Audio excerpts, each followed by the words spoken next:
We played Glastonbury. I was just looking at this massive crowd, and everybody's got like flags and banners and things. And in the middle of it all, somebody had a big banner that said Wenger out.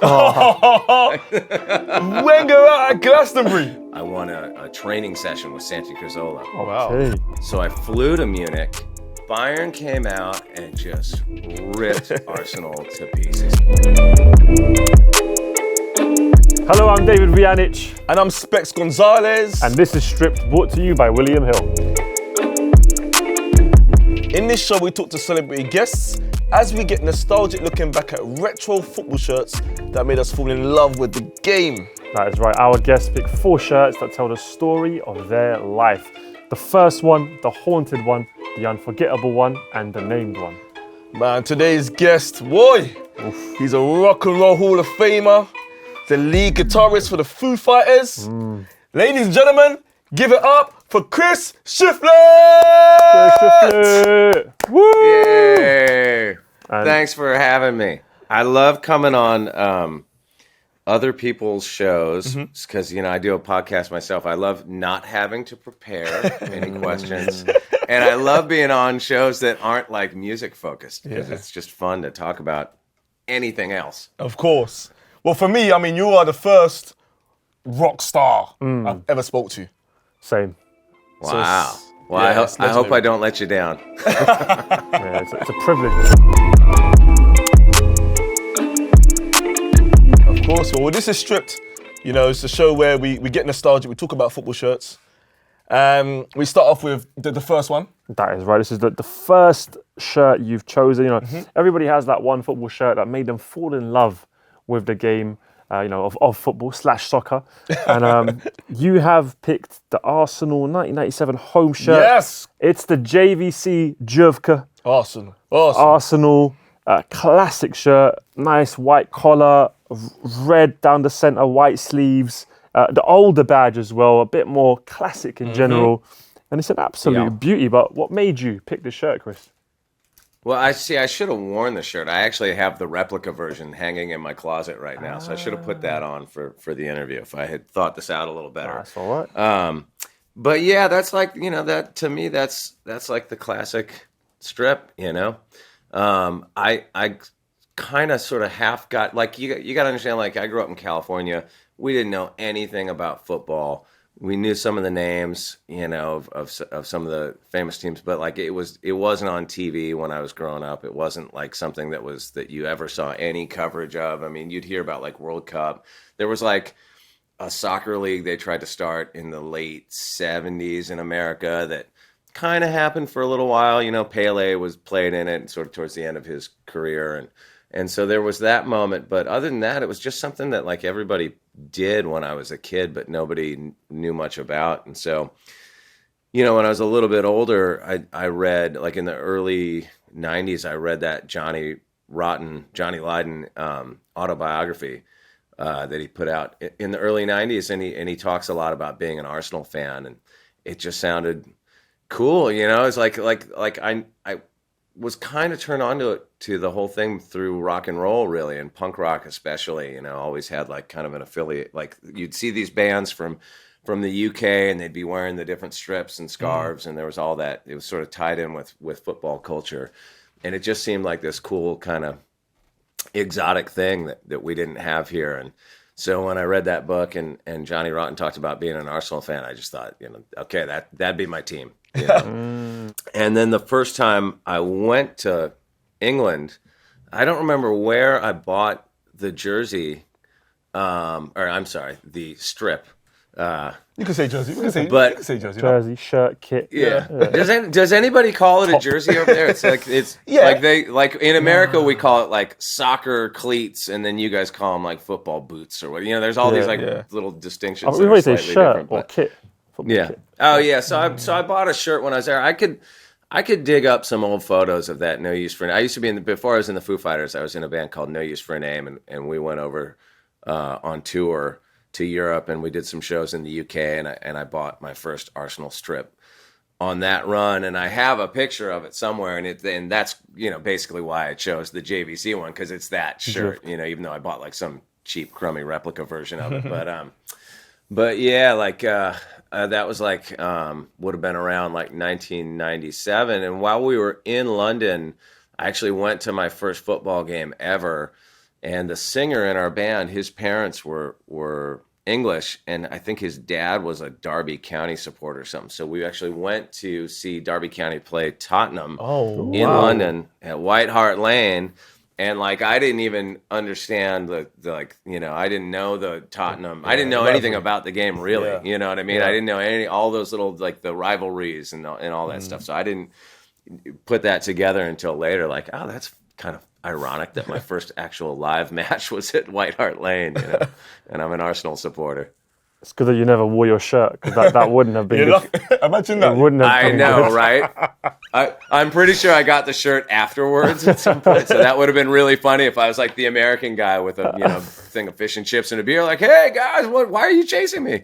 What did you think of London when you first arrived, and especially even Tottenham as an area? I mean, they've got a new stadium now. I don't know if you've. Well, that's where he seen it. lives. Yeah. That's where I he live right next yeah. to the stadium now. What did you think Okay. of just London? It's so and- funny. I grew up such an Anglophile, with British culture kind of surrounding rock and roll. Like so many of my favorite bands came from England, and so I just had that obsession. Then we also grew up like watching like the Benny Hill Show and Monty Python and all the stuff that were like sort of like, like sort of perverted takes on British culture and all that stuff. And so I had I didn't know. It took me a few times going over there to really like first like song lyrics and things and reference points culturally to begin to make sense. After being there a few times, like I started to make sense of like jam records and lyrics and stuff that they had. So but yeah, like in those days, I remember we got into London. This was way before I was in the Foo Fighters, so it was kind of at a different level. And we just stayed at some hotel in some nondescript neighborhood that I can't even remember where we were. And it just seemed like you were like, it was London's so big and it was so hard to figure out and navigate and figure out where to go. And I think we went to like Carnaby Street and maybe went to the Merc and bought like a Fred Perry and some things that you couldn't get in America, at that point. But yeah, I mean, my mind was blown. Especially, I remember going to that first game and taking the tube there, and like everybody in the train station. I remember getting out and walking through the train, and it was just like a sea of white shirts, and walking out onto the street, and we don't really have that thing here of like big stadiums kind of in residential neighborhoods the way it is in a lot of the UK, especially those old stadiums, and so that whole thing, it just felt like, I don't know, just the streets were just poor, like, everybody it was just a sea of white, and people were walking down the street and were buying beers and like I said, buying fish and chips and just kind of soaking it all in. It was fun, man. It was mind blowing for sure. I'm going to ask you a hard question here. I mean, was there any football players you remember? Whether it was for Arsenal or... Well, I remember from that game, I remember David Ginola. David Ginola. Yeah. Amazing. Baller. Yeah, but around that time, by the time when I first ever went to an Arsenal game would have been a little bit later, and that would have been after I joined the Foo Fighters. I joined the Foo Fighters in '99, and probably went to the first Arsenal game I ever went to, probably like 2000, 2001. There was a guy who's a good friend of mine at the time, worked at our label, and he was an Arsenal supporter, and he had season tickets, and he took me to a few games. And it's funny because I did this other football podcast recently, and I was asking my friend Richard, I was like, what games did we go to? And neither of us could remember. So I know I saw them in that era, of like, through in and around the sort of Invincible era when things were really rolling. But I was just really only paying attention kind of when I would be over there, and still not really like watching it closely. And even when I really tried to start paying attention, I hadn't grown up with it. So it felt like it took me a long time to even just kind of begin to understand the game and how it all works, Yeah. And it was really a little bit later, like probably 2012, 2013, that I really dug into it and like it took hold. You know, before that it was almost just more like it was about the strip. You know, it was like it was like almost like just like a fashion accessory. That's what starts it. Like fashion and experience rather than the actual game and the results and all sorts. Yeah. But is there a player sitting there and we're hearing everybody singing along, and you got a beer in your hand, and it's just that like awesome. Because it's really like it's like rock and roll, you know. I mean, it's those football games over there feel like you're at a rock and roll show. I say it's almost like a religion. You know, you've got the stadium, like a church. You've got the songs. Sure. It feels like that sometimes. Is there a player then? I mean, later on, would you say? Do you have like a favorite Arsenal player that you were drawn to? Yeah, I mean, there's a few. I mean, obviously, you know, you got like Thierry Henry, you know, through that time, and Tony Adams, and like you know, all the cats that were around Vieira, and like you know, just that whole period. But the one that when I get asked that question, the one that always sticks out to me is Santi Cazorla, because I actually, because I won at a fundraiser at the Emirates. I won in an auction. I won a training session with Santi Cazorla. Oh wow! And then came back like the next season and brought my kids, and he trained my kids out at Colney. Sick. And then we went to go see Watford the next day, or went to go see them play Watford the next day, and they crushed them like 4-0. It was great, fantastic. So that's a really happy memory. You know, that is no doubt the most time I ever spent in the presence of an actual Arsenal player. Santi's a great player. Yeah. I mean, one of Arsenal's technical greats. Like it's out of him and Bergkamp, they say. Did you train yourself as well, like in a session, or was it just your kids? No, just my kids. Yeah. I thought it would be a little like, I don't know, be a little awkward if he was training me. I was too old. Did you meet any other players, Chris? Yeah, man. I met at that. I remember El Neni came through and stopped and said hi to my kids. That was cool. But I had already met Petr Cech. Well, at the fundraiser thing that I went to, I kind of met like, you know, just in passing, like, you know, Giroud was on the team then, Sanchez. I remember like kind of like accosting Sanchez as he was like going in. I was coming out of the bathroom and he was going in, my eyes like bugged out of my head. I was like, "Hey, man!" And he looked at me like, "Hey, dude, I'm just trying to go to the bathroom." But somewhere around all that time, Foo Fighters played a charity show over there, and Petr Cech came to the show, and he was in his final season at Chelsea at that time. Mm-hmm.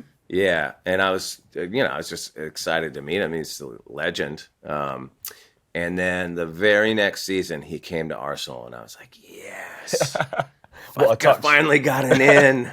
I've got an in. And he's a drummer actually, and he's been out to a bunch of Foo Fighter shows over the years. Cech loves music, doesn't he? Yeah, so he's moved to Arsenal because of you.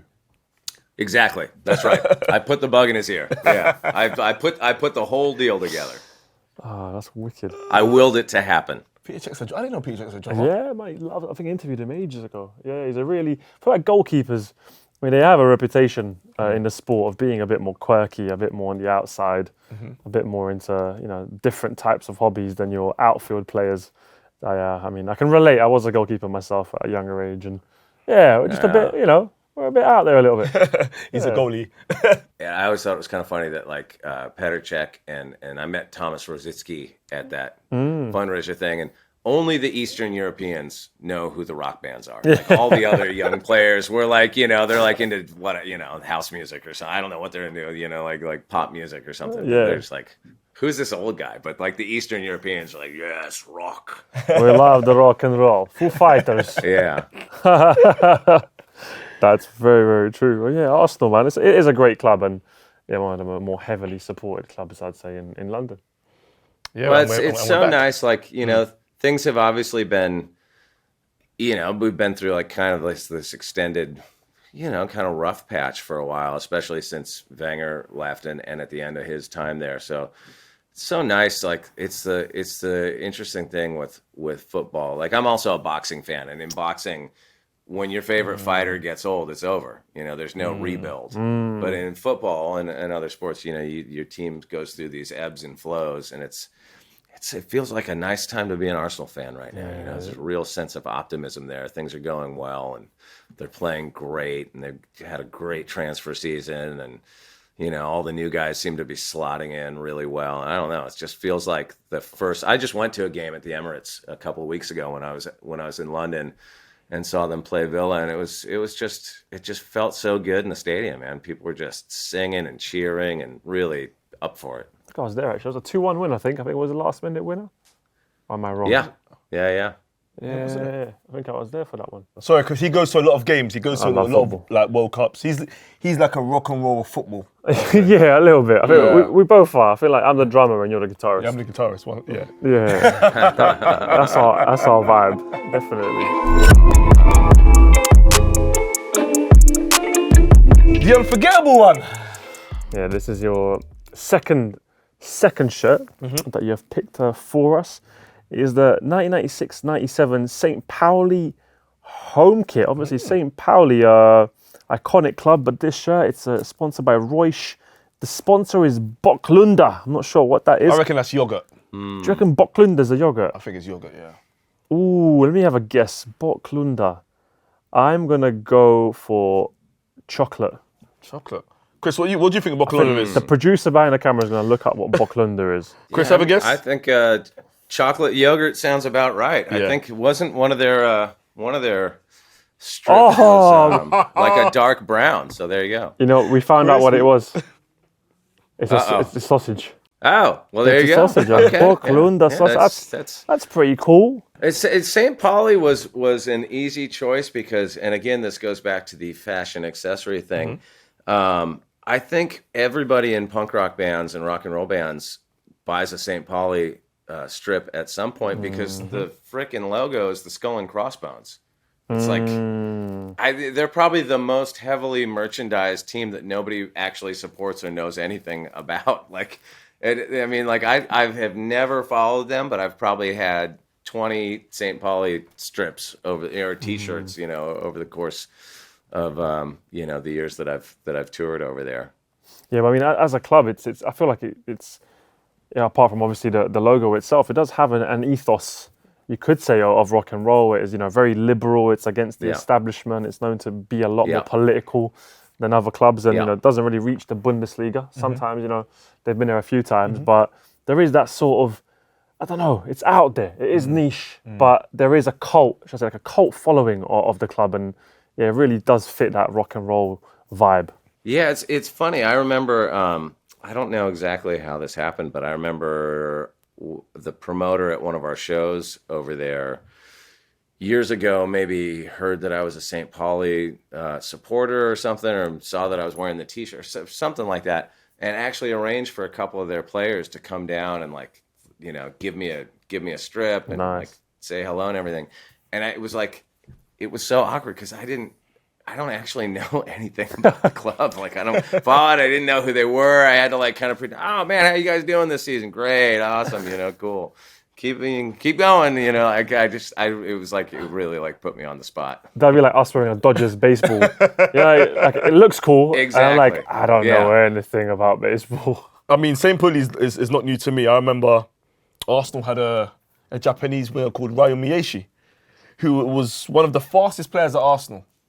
And he ended up we ended up selling Miyashi to St. Pauli, and he stayed there for 7 years. Really? Yeah. All right. Well, there you go. There's the connection. There's a connection right there. That's why I wear their strips. Yeah, and the punk. I'm just reading my script in the 80s. The punks, apparently, lots of punks went to support St. Pauli as well because of their Exactly. There's a real, like, punk rock connection to St. Pauli, but I'm sure that stems not just from their, you know, anti-elitist ways, but from the skull and crossbones.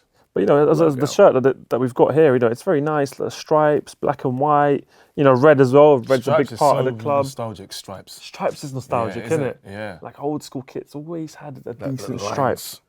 And, you know, apart from the sausage But really, as well. to be fair, like, the St. Pauli item that you really want is not so much the strip, it's the T-shirt. Yeah, the black The shirt and iconic it. T-shirt. Yeah. Skull and crossbones. Or St. the patch for your denim jacket. You know, that's also good. Big vibes. But you played football as well, right? Like when you were younger, you enjoyed kicking ball. I played at the sort of youth league level growing up. In California we have this thing called AYSO. It's like American Youth Soccer Organization. Like I said, everybody played it when I was a kid. So I played it until I started playing guitar, which I never put that connection together until people asked me about it. But as soon as I started playing guitar and really got into music and going to shows and just sort of dove more into that, I stopped doing any athletic stuff. So I never really, and I came to realize once I had kids of my own that you don't really become at that age, it's kind of like, it's like a swarm of bees, that wherever the ball goes, every single kid on the pitch just chases it around. Yeah. You know what I mean? That thing. It doesn't really turn into football until around 7th or 8th grade, when people are like actually holding their position and some strategy comes into it and all that sort of thing, which I realized watching my own kids play. I was like, God, I always wondered, I played growing up, but I'm so terrible now when I go play in pickup games and just have like no football IQ at all, it seems. And then I figured it out. I watching my own kids. I was like, they started to really it started to become football when they were, once they hit those teenage years, So that damn rock and roll got me sidetracked from my, footballing ways. So Chris, you've been in a lot of bands. How did you end up in the Foo Fighters?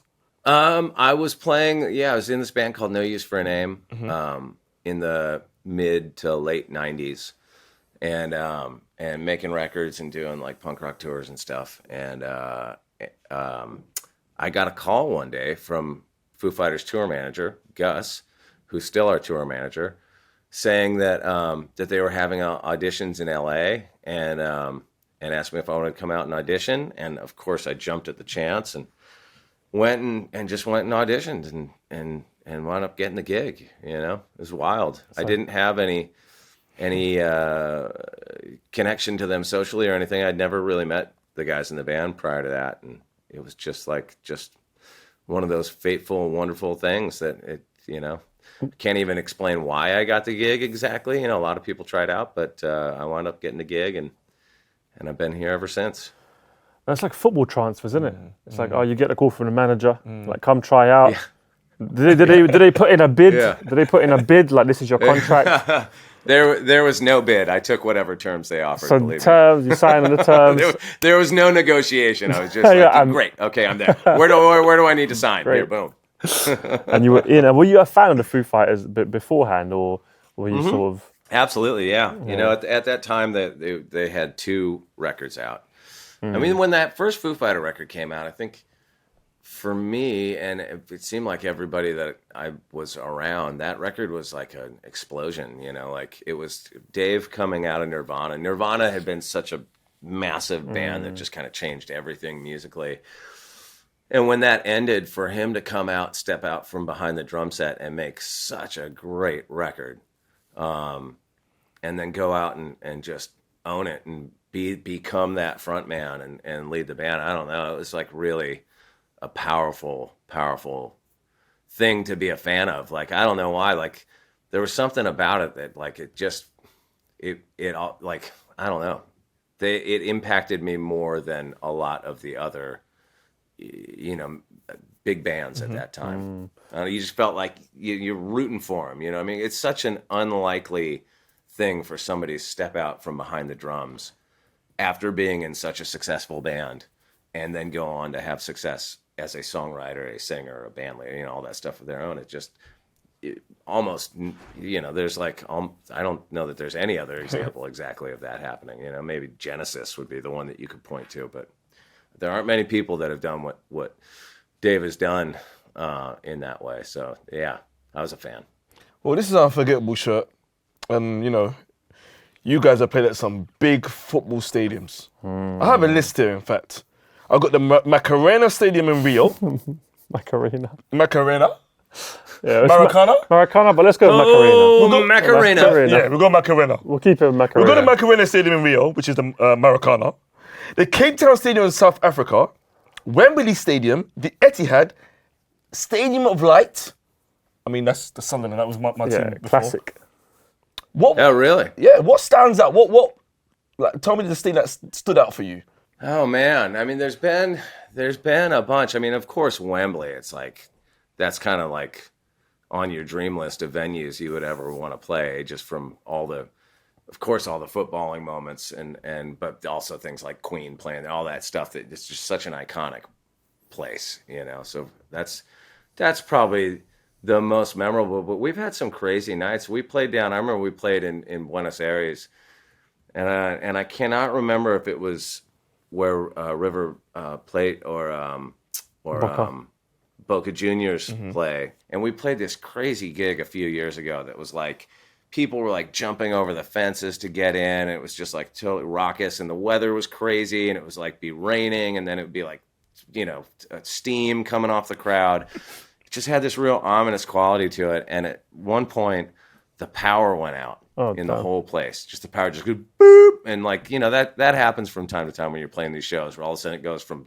you know, crazy lights and loud music, and then it just goes quiet, and you can just kind of barely hear the drums playing. And while that happened, when that happened, they turned on the floodlights, like the stadium floodlights, which just gave it this crazy, like, you know, I don't know, it just looked like something in a post-apocalyptic movie or something. People just going nuts. And I remember Dave went out and just sang with the crowd and kind of kept the spirit going. And then at a certain point, it came back on, and it just was one of those crazy nights, you know, where it all could have gone pretty sideways, you know, but I don't know, we kept it going. That's crazy, like the crowd just singing in the.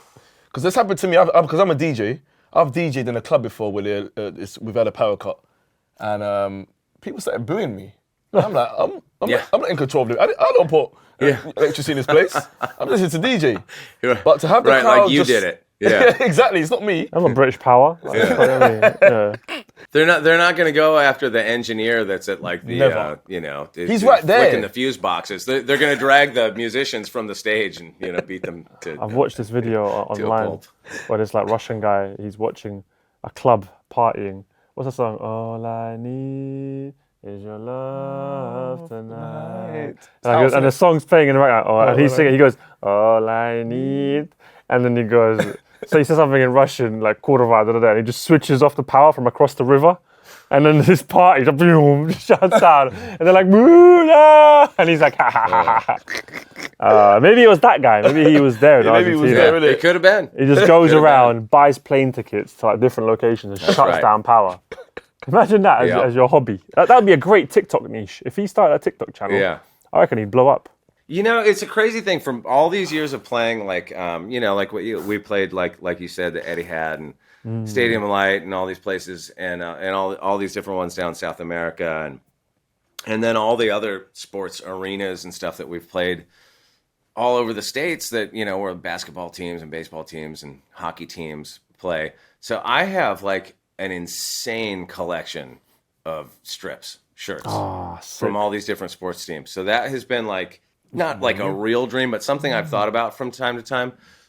When I get older, I need to open up a sports bar and just decorate the whole thing with strips. I'll be there. Because I have like all these different sports teams and they always put like your name on the back and then, you know, give you one. It's great. My garage is full of them. No way. Have you counted? No, but I do need to catalog it at some point. I mean, I'm not kidding. I must have 100 of them. Oh, you know, from amazing. Over the years. Yeah. That's more than you, isn't it? Yeah. Yeah, I've got around 200. Oh, you got 200? Yeah, I've got like modern ones, old ones, a bit of a mix of everything. But I'm also a kit fanatic. Oh, mate, if I saw you'd have to keep me away from your garage. Oh, mate, I'd be in there with my Frankfurter, just loving it. Yeah. Oh, and that's not even counting all the Arsenal strips I've collected over the years. You know, that every time they put a new one out, I wind up buying it. You know. Yeah, you have to. You have to buy your club shirt. I think Chris has got the most shirts out of all the guests we've had. I think because Rio's got a lot of shirts. Yeah, but I think Chris got more. Yeah. Well, I would bet Rio has more football shirts. A lot of my shirts are Yeah. like basketball, That's baseball, cool, though. hockey, stuff like that. Yeah. Have you got College sports, because we play a lot of college, college arenas and Your stuff. college sports are crazy. You get like full arenas Yeah. of like yeah. that stuff to me is still mind blowing. Thousands of thousands, the huge stadiums for kids. That's crazy. It's just insane to us. But they got the space. They got a We space, ain't got the space here. but they've got fans as well. There's a Because fanaticism. I guess like college soccer isn't a big thing over there because all those top guys go pro before that, right? Definitely, yeah. They go all come pro up in at 15, an 16. academy somewhere or something. Different dynamic here. Hey, and American as a total aside, you can't help but notice that what's his name, Todd Bowley, that took over, one of the guys that took over Chelsea, had that controversial comment this week about like how the Premier League needs to have like an all-star game. we should have an all-star sort of- game. No, legit. It seems like I'm pro. That's a terrible idea, but like, do you think that people would like that? I think people are just being a bit too stuck in their ways. Personally, I would do it. I think it's great. Interesting. Why? I don't remember an all-star game. No, there was never a Premier League all-star game. Was that? Could you do all-star on a computer game or something? Maybe on a Was computer it game. FIFA '95? It's funny because it bothers me. I don't really, to be honest, nothing against the MLS, but like as an Arsenal fan, I really only have time to follow one team. So I don't really follow any other leagues or any other teams. I don't really follow the MLS. But it has always kind of annoyed me that they have the playoff system. Like we don't have relegation over here, but which I think would be cool if we did. But I think in an effort to make it more like palatable and sellable to American sports fans, they have like the playoff system, like most sports do over here, and that I always kind of annoyed me because I got into football. I got into Premier League football first, so I'm like used to that. Ranking system. You just play the games, and whoever's got the most points, that's the champ. Whereas over here, we have the team going into the playoffs could be miles ahead, but then ultimately they're not the champion because they had a bad night against some other team. I don't know. That never appealed to me. Yeah, interesting. So you're more of like a purist, football purist. So you wouldn't per se want a all-star game. I'm kind of neither here nor there with that. Like I wouldn't want to see the guys on Arsenal have to play any additional games. You know what I mean? Fair. Just because then it's more risk of injury and congestion and all that sort of thing. But it wouldn't bother me. But I guess like the thing that would maybe be the most off-putting about it is the potential like establishing some sort of precedent of sort of Americanizing the sport, which I wouldn't want to. I started following it the way that it is, and maybe I'm just a stick in the mud, but I like it that way. So I don't want to see it. I don't want to see that part of it change.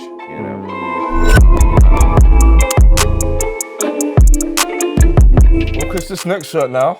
I mean, Fuge, I think you should intro this because this already is haunting me already, man. Oh, Specs has had bad memories of this one. This is a Bayern Munich kit, the haunted one.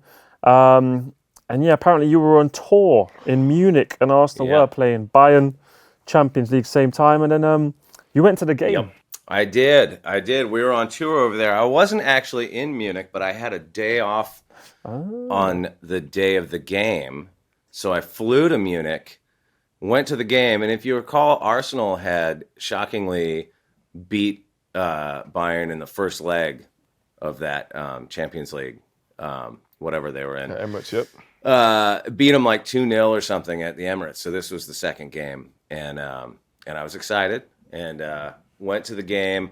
Got tickets through my friend at the club, so I was in like the Arsenal supporter section, but I was literally on the edge where it turns like 3 people over, it becomes the Bayern section, and Bayern came out and just ripped Arsenal to pieces. I mean, just annihilated them. It was, honest to God, it remains to this day maybe one of the fastest games of football I recall ever. Like seeing them in person, I just remember Douglas Costa just looked like a blur. He was just moving, just slicing and dicing, and just annihilating him. And the whole Arsenal section was just dead quiet. And every time Bayern scored, the whole Allianz Arena would just go completely ape. So it was a sad night. That battering was like 3 years in a row. Every time Arsenal got by in a draw, we just knew, oh my, That's it. It's over. Here we go. It's over when it's Bayern. I mean, 5-1 3 times in a row that was the start of my breakup with Arsene Wenger. That was when it was like, you know what, Wenger? You know, Instagram was kind of new. We had Facebook. I was doing videos. Vine, MSN. I was doing videos of just like Arsene Wenger out. And people thought I was crazy, but that was the start of my meltdown. I remember we played Glastonbury. What a festival. I don't remember what year it was, but it was around the end of Wenger's time there. Were you at that show? No, you know what? I wasn't. I only went to Glastonbury for the first time ever this year. And Oh, okay. Well, this was my first time ever going. You know, it's like the most legendary festival over there, and we've only ever played it the one time. That's the only time I've ever been there. But I remember it was towards the end of Wenger's time, and you're looking at it. I was just looking at this massive crowd, and everybody's got like flags and banners and things, and it's and they say all kinds of different stuff, you know. And in the middle of it all, somebody had a big banner that said "Wenger out." Wenger out at Glastonbury. Yeah, that's amazing. Yes. People are creative with their flag. How did you react to that? Like on stage, did you want to just get the mic and be like, "Hey, you, Wenger out flag. What are you doing?" I just had a quiet chuckle to myself. Like, even here. Okay. That is amazing. You know, it'd be sick if someone actually bought Wenger out at Glastonbury. Like get him out. Get him out. Like Wenger out, and he just comes out. Yeah. I tell you what, I got to meet Wenger a couple times at that fundraiser thing at the Emirates. I got to meet him and have a little chit chat with him. And then when I went back and took my wife and kids there, I have a great picture of me and my wife and kids with Wenger. My wife. And I want to say that was maybe, I don't know when that was, 2017, 2016, something like that. Yeah. Has it calmed down, like the rock star life? Has it calmed down, like you're sort of, more mature now? Absolutely. I mean, I got married about, I don't know, almost 20 years ago, and we started having kids pretty much right off the. No, it was a long time. No congratulations needed. But yeah, like once we sort of started having kids, like my whole life just flipped on its head. Like I used to be one of those people that slept till noon every day and stayed out all night and, lived that life for a very long time. And then, and then when you have kids, all of a sudden you're up at 5:30, entertaining them with Legos and building blocks and whatnot. Specs has kids. Yeah. I'm thinking about it. Like the more I'm around children, I'm sort of like, it does look like they are the meaning of existence. As I'm thinking, like 100%. As I'm contemplating, like what gives joy, I'm like, well, getting likes on Instagram and having potatoes, it's cool, but there's something about children. Then you can post pictures of your kids to get likes on Instagram. See, that's how you tie it all together. Yeah. There is. I mean, I really honestly like it's a funny thing because you just having kids is this weird thing that you really, it's like cliche, but you just can't understand it until you do it. So it's a big shift. Because everything that you think about having kids is based on how you view other people's kids. And it's just like, it's never the same. It's just so different when it's your kid, All right, I need to sort out my candidates. You'll find all the cliches become true. It's just like one cliche after another. You're like, it's a miracle. Oh God, stop it! You're getting me broody here. It's 5:56 on a Friday evening on Stripped. I mean, to me, that sounds like you've got an evening of opportunity to go make a baby. It's true. What I mean? That's what I'm saying. That is true, but you know what I mean? Right. Let's not. I don't know. I need to sort out the candidates. Well, look, go back to the football. Go back to the football. Are there any haunted players though from Arsenal that sort of haunt you a little bit? Haunted players, or the ones that played against Arsenal, like someone that you're like, oh, that person. Smashed. Well, there's haunted players. Yeah, well, the one that always comes to mind, the haunted players that played against Arsenal. I don't know why, because he's probably not even the biggest candidate, but Diego Costa. I just always remember him being That's like a good a one. boogeyman. He's back in the Yeah. Prem, you know, by Yeah. the way. He's like 42. I know. I saw that. Crazy. Yeah. Yeah. You know what? He go to Wolves or something? Yeah, Wolves. Yeah. I remember him drawing a red, like getting an Arsenal player. Can't remember who it was to take the bait where he just kept provoking him, and eventually the guy got red carded. I just remember the look on Costa's face. He just had this little smirk, like, Yeah, that's "Got him, you innit? again." He eats raw meat. Yeah. Does he really? Yeah, raw steak. Yeah, I not don't even doubt cooked. it. I don't. Straight out of the packet. Hopefully he doesn't haunt us again. As far as our own players go, I'd say anytime I buy a jersey with a player's name on it, that's a sure, they are sure to like just completely fall apart immediately because I have an Aubameyang jersey in my closet, and I also have a Sanchez one. So, and I think I had an Ozil one too. Sanchez, Ozil, and Aubameyang. Those are all the jerseys that I had, and they all immediately, fell out. So we need you to stop putting names of players on the back of the jersey, or put the really bad ones on so they can leave. Yeah. Well, Check out my Mustafi jersey.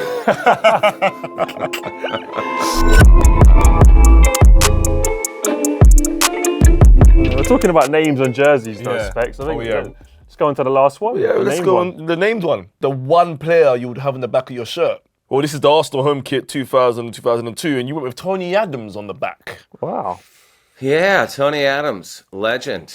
Kind of like a great, he really embodies that sort of like that, the old school British footballer kind of vibe, hard man, super skilled, comes out of that like hard charging, hard partying tradition, but now he's like got it together. I don't know. I can relate to. I read his book. Like in the interest of full disclosure, I got sober a long time ago, and so there's something about Tony Adams' story that just kind of resonates with me.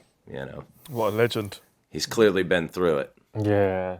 Gives you like a depth of, I don't know, character maybe when you go through stuff. It's sort of larger understanding of the world and life. That's why I really liked I wanted Rob Holding to do really well at Arsenal because for me he kind of reminds me of Tony Adams. I always tweet about Rob Holding how much I like him, but everyone's like, Specs, please leave it. We've got Gabriel. Did you watch the All or Nothing series? All or Nothing is one of the worst documentaries I've ever watched in my life. I'll be honest with you, Chris. I'm telling everyone. Specs hates it. I don't know. He hates I it. watched it. Yeah, I watched Really? it. Yeah. I mean, I had a little trepidation going into watching it because it was about last season, and we all know how last season ended, and it was a heartbreaker. So I kind of didn't want to relive that. But I actually enjoyed a lot of it, and I thought that Rob Holding, in particular, just came off as such a likable guy. Yeah. He just seemed like the kind of guy you'd want to go like sit and have lunch with or something. He just seemed cool. Is there a player you would like to do that with? Like, have That I wouldn't like to do that with. That you would. Maybe you could do both, but Oh, that I would. yeah, you're like, I'd love to meet yeah, him and man. just have a little chin while I have some ratatouille or something. Absolutely, man. Like, Tierney for sure. Gabriel Jesus just looks like a guy like enjoying his football. I don't know. He seems like he'd be fun to see what he's all about. Saliba. Saliba he looks Finally coming through. Yeah. Yeah, They'd all be interesting. They're looking good. Also looking good. The only thing is, I'm trying to stay away from it right now because my Arsenal friends are already saying we're top of the league. That's the thing about our fans; we get too excited too quickly. Yes. Like, okay, Yes. let me stay quiet. Even though we're going to finish second, let me just, just relax. Yeah. Well, it's tough because the one thing that Arsenal hasn't had for many, many seasons now is consistency. And it's that hard thing of like when they go on a good run and then lose games that you really feel like they should be winning. So I know what you mean. It's like you don't want to get ahead of yourself, but things, when you sort of factor the preseason that was great in with the way they've started the season, feels really good.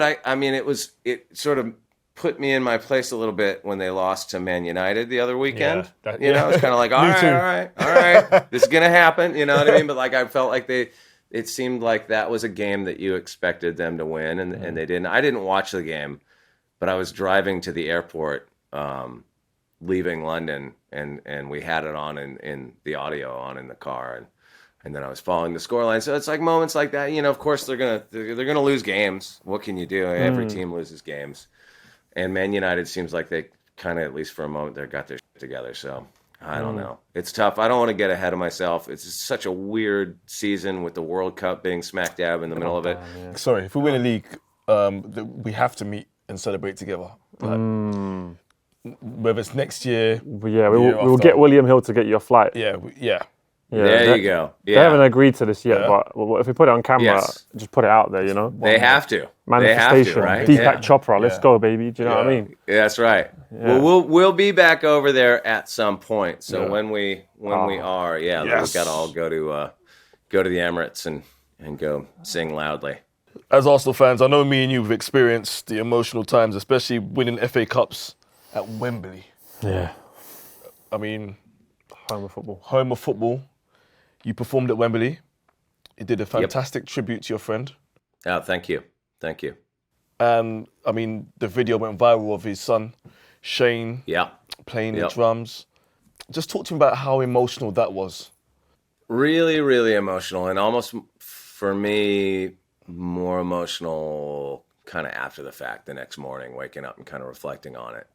Because during the day, on the day and throughout the show, I tried to just kind of like put my head down, focus on what we were doing, remember, just think about like the songs that we were going to play and all the different changes and all the different people that we were backing up. I that's kind of how I dealt with it, by trying to sort of compartmentalize things and just kind of, like put my head down and get through it. But after the fact, it's when it kind of hits you, when you see how the fans reacted to it, not only in the stadium, but like, all over the world, because we live streamed it out. So, obviously terrible circumstance, but a beautiful show, and I thought a beautiful tribute, I mean, that was, and that, like you said, not even just the people at the concert, but even people who watched the video afterwards, kind of drawn into that. Yeah, the moment, isn't it? It's just a moment that. Yeah. Because it seems like entertainment, it can have some really bad experiences in it as well. Like I think, front facing, when you've got so much people around you, you've got all the success, all the eyes. Have you ever felt that pressure of, I don't know, I guess extreme fame in a way and fandom? How do you manage to sort of stay grounded and find some sort of peace? It's tough sometimes when you're in those moments to like remember to, it's such a cliche thing, but remember to stop and smell the flowers and appreciate those moments. A lot of times you're just speeding through them, and you aren't really in it. It's kind of living in the moment. It's hard to live in the moment with anything. As far as like staying grounded, I think like my family is what does that for me, and kind of always has, because no matter what we've done over the years, I come home and I'm still just dad, taking out the trash and driving my kids to school and reminding my boys to do their homework or whatever. Like my family just doesn't view me as it doesn't put me on a pedestal. Thankfully. So that's kind of what it's always been for me. It's a trip though.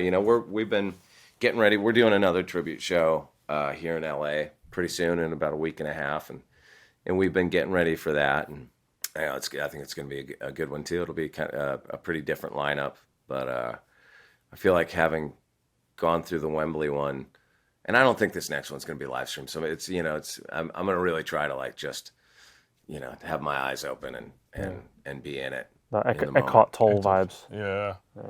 Rest in peace, Taylor Hawkins, and we'll be watching. We'll be supporting you in spirit. Awesome. Oh, yeah. Yeah, we'll find a way. We'll find a way. VPNs and VPNs. Yeah, of course. Yeah. I'll see you on YouTube, boys. Yeah, of course. Yeah. Chris, where's Arsenal finishing this year, by the way?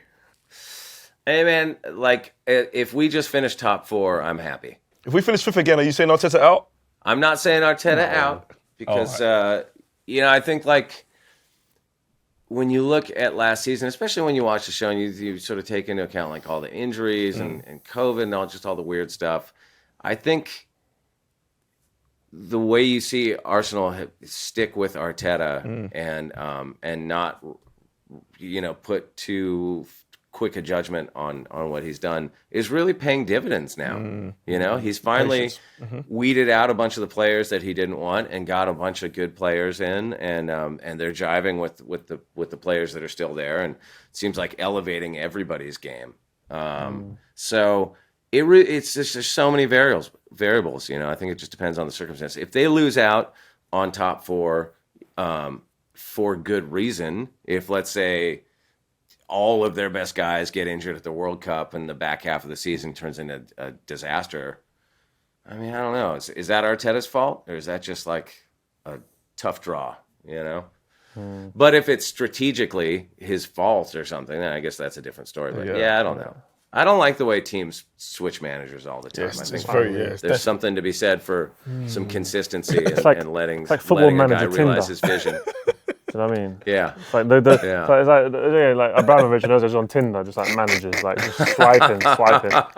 You got to get into a relationship once in a while. Do you know what I mean? I know. Because I mean that's a really good example though. You look at Chelsea, and obviously we're not privy to the inner workings of that club, but like Tuchel directs, or you would think he directed all the transfer business they just did, and then they fire him right after they sign all these players. That what I mean? I don't know. It's hard to imagine that's going to be a good thing ultimately. I don't know. We'll see. I hope it's not a good thing for them, to be honest. Yeah. I mean, Chris, it's been a pleasure talking to you, man. Yeah, thank you so much. So fun, you guys. I appreciate it. Thanks for having me. It's a real treat to come do this. I feel like a rock star. Yeah, a rock star. I performed in I feel like Macarena. a rock star that wants to eat potatoes and have kids soon. I'm getting to that stage. I'm at my latter rock star stage right now, Hey, when I see you guys off camera, next year, or when you guys come out to a show, I'll tell you all the, the pre-kid rock stars. Maybe I'll stay single then for a bit more. Thank you, Chris, man. Thank you, bro. Thank you for coming, and thanks to our friends at Classic Football Shirts for providing us with the beautiful kits you were seeing on screen. People, make sure you like, comment, subscribe. This has been Strip brought to you by William Hill. 18 plus, please gamble responsibly.